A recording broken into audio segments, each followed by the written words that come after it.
जय श्री राम, जय बजरंग बली। दोस्तों, शास्त्रों के अनुसार विद्वान लोग कहते हैं कि सर्वप्रथम राम कथा हनुमान जी ने लिखी थी, और वो भी एक शिला पर अपने नाखूनों से।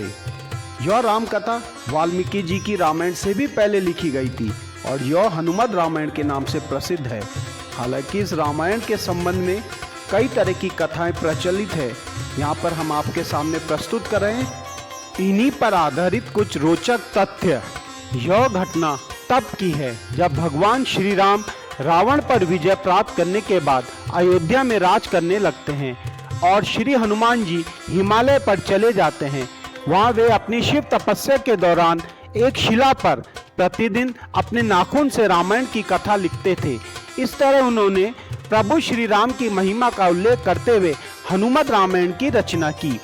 कुछ समय बाद महर्षि वाल्मीकि ने भी वाल्मीकि रामायण लिखी और लिखने के बाद उनके मन में इसे भगवान शंकर को दिखाकर उनको समर्पित करने की इच्छा हुई। वे अपनी रामायण लेकर शिव के धाम कैलाश पर्वत पहुंच गए। वहां उन्होंने हनुमान जी को और उनके द्वारा लिखी गई हनुमत रामायण को देखा। हनुमत रामायण के दर्शन कर वाल्मीकि जी निराश हो गए।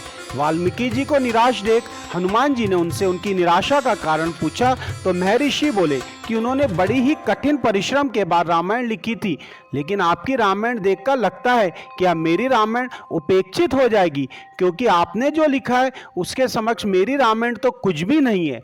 वाल्मीकि जी की चिंता का निवारण करते हुए श्री हनुमान जी ने हनुमत रामायण पर्वत शिला को एक कंधे पर उठाया और दूसरे कंधे पर महर्षि वाल्मीकि को बैठाकर समुद्र के पास गए और स्वयं द्वारा लिखी गई रचना को श्री राम को समर्पित करते हुए समुद्र में समा दिया।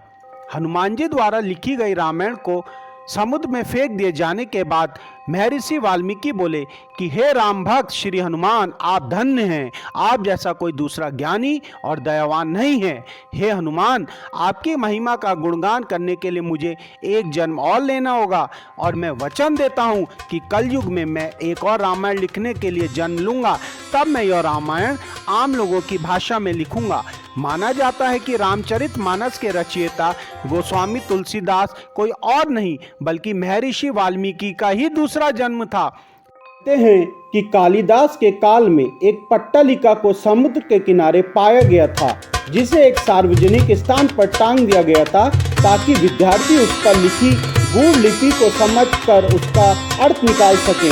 ऐसा माना जाता है कि कालिदास ने उसका अर्थ निकाल लिया था और वो यह भी जान गए थे कि यह पट्टालिका कोई और नहीं अपितु हनुमान जी द्वारा रचित हनुमत रामायण का ही एक अंश है, जो कि जल के साथ प्रभावित होकर यहाँ तक आ गया है। महाकवि तुलसीदास के हाथ वही पट्टालिका लग गई थी।